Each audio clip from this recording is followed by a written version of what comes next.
You ain't never seen a man turn leg gold with his hands. You ain't never seen a man get a queen wet with a glance. Water turn wine, whole wide world mine in my mind. In and out of time, my light shine bright for the blind. Something about the way I do it.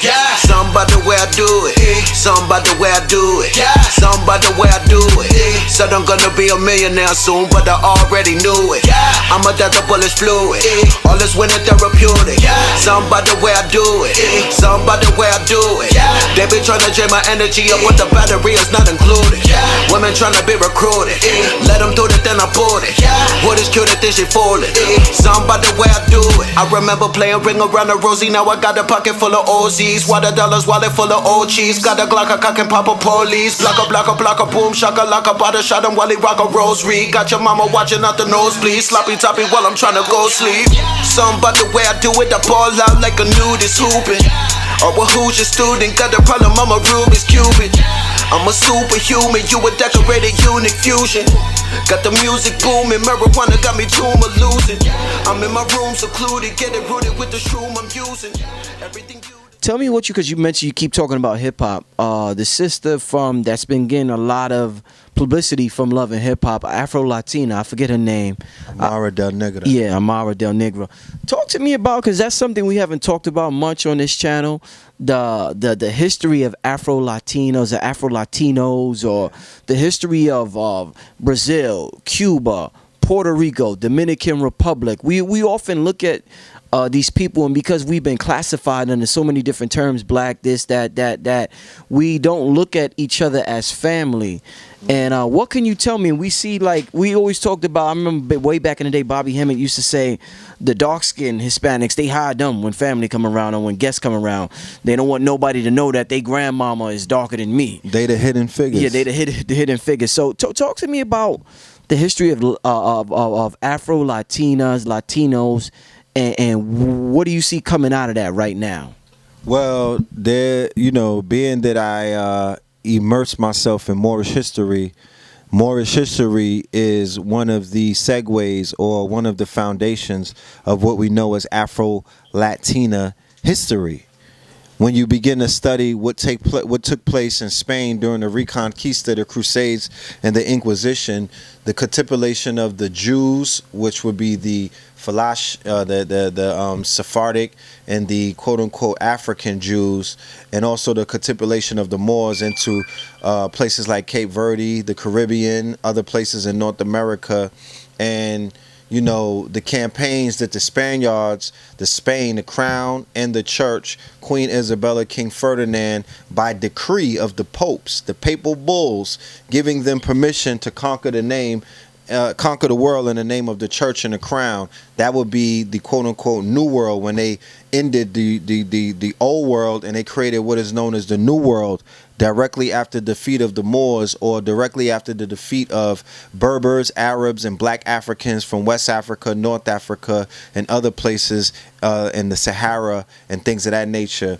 So when they went and conquered the other nations after defeating what would be known as in the Empire Strikes Back. Once they defeated the Empire, they went into the Americas, they went into the Caribbean in the name of the church and the crown, meaning wherever land they landed on, or wherever the ships pulled up, they were conquering in the name of Jesus Christ, the Roman Catholic Church, and also in the crown of King Ferdinand and Queen Isabella. Now, the Portuguese were given permission by the popes to conquer the capes of Africa, the coast of Africa, and also India in the name of the church and the crown. But that was the Portuguese, and they were given free reign over Africa. Henceforth, the population that you see in Brazil today under the control, under the sword, and under the boot of the Portuguese. Now, when they came into Haiti, when they came into Dominican Republic being named after the friars, which are Dominican priests. Dominican Republic being the home or of the nation that Amara del Negra originates from. All right, Amara del Negra, her father is very heavy, he's copper tone, very heavy melanated, very heavenly melanated. Her mother also is heavenly melanated. The exposure that you're beginning to see of the hidden figures that exist on these islands in the Caribbean, that exist in what is known as Latin America, Central America, South America, the Caribbeans, including the Puerto Rican islands, also Dominican Republic, Hispaniola, the Virgin Islands, both British and also American, because my grandmother, Essely Nesbitt, she is a descendant. She's an Arawak. She's mixed with Arawak and also African. She is from the island of St. Croix, spoke fluent Spanish, looked like an Indian. Okay, if you put feathers in her hair, and colorful, and adorned her with all of these different colors, she would definitely look like a High Plains Indian. My grandfather, Lloyd Thomas, he's a Caribbean, he's a star of St. Croix, a Caribbean star, a Calypso star, mind you, pardon me. And he also looked like an Arawak, a Bodie Kane Indian. He had very indigenous, aboriginal features as well. He spoke fluent Spanish. So even on St. Croix, they speak in a Spaniard tongue. In Puerto Rico, they speak in a Spaniard tongue. In Cuba, they speak in a Spaniard tongue. In Hispaniola and in Dominican Republic, in Mexico, in Peru, this is where Pizarro conquered. This is where Hernando Cortez conquered. This is where the conquistadors. This is where the murderers. This is where the explorers. This is where the people who pillaged these lands for gold. And they're still doing it to this day. There is an illegal gold trade taking place that has eclipsed the narco trade, the cocaine trade coming out of Colombia and Peru. They're trading pure gold out of the gold mines deep into the jungles, into the forest. They're melting down and cleaning up money by doing that. So even to this day, the caves and the mountains and the land where our people originated from, it's in our DNA, it's in our blood. Our people are descendants of these places. They're still pillaging them for their natural resources. One mountain is a billionaire mountain, a $1 billion, multi-billion dollar, multi-trillion dollar mountain, and there's a whole bunch that have not even been discovered or explored or mined. Shout out to all of my miners out there. It's all about mining these days. There's a lot of resources when you think about that. So all of the majority of the riches that Europe is able to revel in. I'm talking about the Dutch, the Netherlands. I'm talking about the Scandinavians. I'm talking about Switzerland. I'm talking about Europe, Italy, France, Germany, all of these different places that carved up the continent during the Berlin Conference. They also was responsible, Christendom, for carving up the continent during the Crusades. Okay, going back to what we were speaking about before about the Renaissance motifs, the quote-unquote medieval motifs that keep popping up. So by exposing the world to the fact that these countries have melanated people who were conquered in the name of Christianity and also conquered in the name of the imperialists, meaning that they had to be conquered under these tongues, English, Spanish, French, and they were conquered under the mind state of their conquerors. So they're being taught about white is right and black is wrong. They're being conquered underneath the quote-unquote Aryan, the Aryan color system, the Aryan quote-unquote, what would that be called? That comes out of what they were doing in India, the caste system. The quote-unquote caste system, what they brought forth in Mexico. In Mexico, they had a whole breakdown of all of the different nationalities based off of the race mixing, with the quote-unquote European being at the top of the pyramid, the top of the hierarchy, utilizing flawed scientific studies to basically make themselves genetic superiors. So in Latin America, the lighter that you are, it's believed that you're more genetically superior. Okay, through propaganda, because it's anchored in the Roman Catholic Church mythology about this quote-unquote master race of people, or this chosen race of people in the white Christ. You feel what I'm saying? So people are ashamed of their dark African skin. People are ashamed of their DNA. People are ashamed of the mother country, which would be called Africa. Castro spoke about that. Many other leaders and whatnot in Latin America spoke about it and spoke of their love of Mother Africa, the similarities that African music has to Latin American music, the similarities to the food, the similarities to the words. Remember, there are thousands of words in Arabic the same way that they are in Latin. Keep this in mind. If you were to stand DJ Khaled next to Cool and Dre and the other dude and Fat Joe, you would think all of them are Dominican. You cannot tell the difference. The Arab and the quote-unquote Spaniard, mainly like the Dominicans, they have similar phenotypes. That's not by coincidence. The Arabs that went into Arabia spoke Arabs. The one that went into the Spanish countries, they started speaking Spanish. You feel me? But the phenotypes are almost similar. Go into the bodegas in New York, and if you don't hear halal white bar, if you don't hear the halal music playing, you might think that these could be a Dominican. I don't know about the women, but the men have similar phenotypes. Go into Palestine.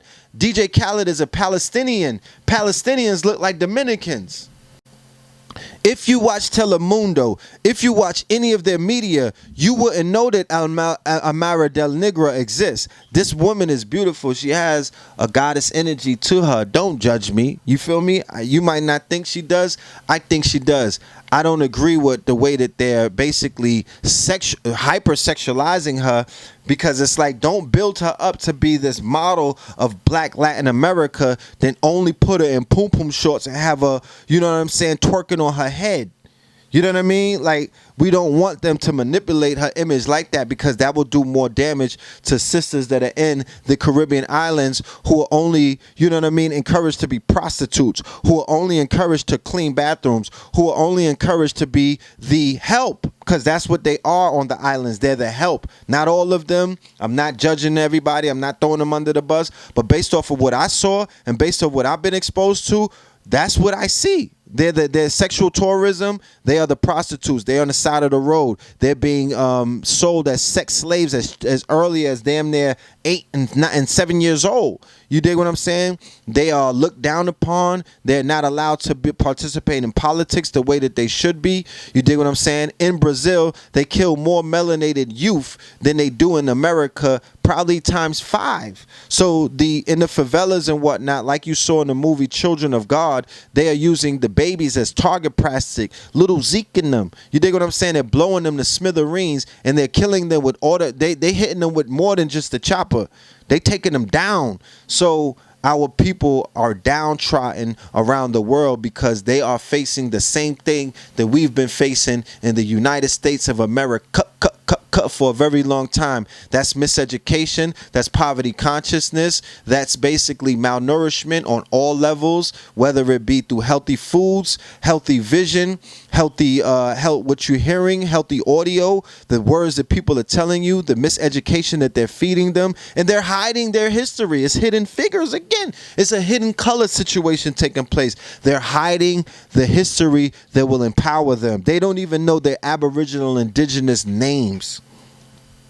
They don't know the story of the conquistadors. They don't know the story of Wakanda. They don't know the story of their glorious history and past. They don't know what happened to them. They're still in a place of stupor, some of them. But then when you go back into history, you have a whole bunch of stories of uprisings, of movements, the Young Lords out of Puerto Rico, all of the slave rebellions in Brazil, all of the uprising of consciousness and renaissance that were taking place in Central America after they saw what took place in Haiti in 1804. So all I'm saying is the bridges need to be properly built, and brothers and sisters need to start crossing those bridges. The brothers and sisters who find themselves with the Spanish tongue inside of the community, you got to translate all of the works that's out there. You got a part to play. You feel me? You have a duty to play because your people are perishing for a lack of knowledge. They have to learn to know themselves. They got to learn these people who they look up to as if these people are 100 foot tall. Going to a Latin America, they got 800-foot statues of Caesar Bourgeois. You know what I'm saying? So the spell is thick over there, but ultimately their foundation is African, Moorish in its nature. You dig what I'm saying? Aboriginal, Arawak, Bodican in its nature. You know what I'm saying? And they deserve to tap into their superpowers because some of our most powerful allies lay in these places called Latin America, Central America, and we are the teachers, we are the scholars. God damn it, they got niggas on a comic book. We the superheroes. It's our job to activate the X-Men and the Avengers all around the world, in the quote-unquote Suicide Squad, Justice League, Watchmen, whatever you want to call it. It is our duty to breathe life into them and to wake them up into their true selves, and that's how we become more powerful. So I love that sister Amara Negra. I can't wait to meet her. I got some things that I want to tell her. You dig what I'm saying? And for all of the sisters, Juju, Super Cindy, you know what I mean? You know, I'm glad that the world is beginning to wake up to the beauty that exists over there, and not just want to go over there and pipe them down, or not just want to go over there and sexually exploit them, but, you know, tapping into the energy. Remember, these are where some of our most powerful magicians and our most powerful shamans and some of our most powerful healers. Dr. Sebi is from Honduras. Look at what he brought. Look at his energy. Look at his phenotype. That's a Honduran. That he's from Honduras, and you would think that he was from Nigeria, but of course he identifies as African roots. We have a video on our page on Phil T. Moreland on our YouTube page in 2012 when we went to Cozumel, the pyramids in Mexico. Our tour guide by the name of Carlos, he is of Aztec origin. When he realized that the bus was all KTL, is all melanated, he threw the script away and went right into the Olmecs. This is our mother civilization. And said what? This Yeah, is tell Mama us what Africa. he said. He said the Olmecs were influenced by Africans. This is their mother civilization. There's 17 different tribes or nationalities inside of Mexico. The definition of Mexico means mixed races. You know what I mean? But all of them acknowledge the Olmec civilization as mama civilization, giving them the culture that they have today. What they said when they pulled up, that it was already built. Cities of gold and all of this technology, pyramids built with obsidian, gold tips and all of that stuff. You know, Montezuma's revenge. Go and study Montezuma, how they destroyed and how they pillaged and how they raped Mexico of all of their riches when they murdered the kings over there. So, but then when you go and do the research on California, California was founded by 44 Afro-Mexicans. Okay, it's so many different stories going on right now. So, the Afro-Mexicans, the Afro-Cubans, the Afro-Colombians, the Afro-Dominicans, the Afro-Latinos, all of them, we need all of them to activate into their true selves. We need them to self-love. We need them to tap into their self-beauty. We need to tap into their education or their proper education. We need them to get more into their spirituality, because that's going to be in alignment with this mass awakening that you see taking place in this era that we're known as the quote-unquote age of enlightenment, or this Aquarian age. Hey. Black magic. Hey. You ain't never seen a man turn Lego with his hands. You ain't never seen a man get a queen wet with a glance. Water turn wine, whole wide world mind in my mind. In and out of time, my light shine bright for the blind. Something about the way I do it. Something about the way I do it. Something about the way I do it. Something about the way I do it. Said I'm gonna be a millionaire soon, but I already knew it. I'm a death of bullets fluid. All this winter therapeutic. Something about the way I do it. Something about the way I do it. They be tryna drain my energy up with the battery, it's not included. Women tryna be recruited. Let them do it, then I pull it. What is cute, then she fool it. Something about the way I do it. I remember playing ring around the rosy. Now I got a pocket full of OZs. Water dollars, wallet full of old cheese. Got a Glock, a cock and pop a police. Block a boom, shaka like a bada shot him while he rock a rosary. Got your mama watching out the nosebleed. Sloppy toppy while I'm tryna go sleep. Something about the way I do it, I ball out like a nudist hooping. Or a who's your student, got a problem, I'm a Rubik's Cubit. I'm a superhuman, you a decorated unique fusion. Got the music booming, marijuana got me tumor losing. I'm in my room secluded, get it rooted with the shroom I'm using. Everything you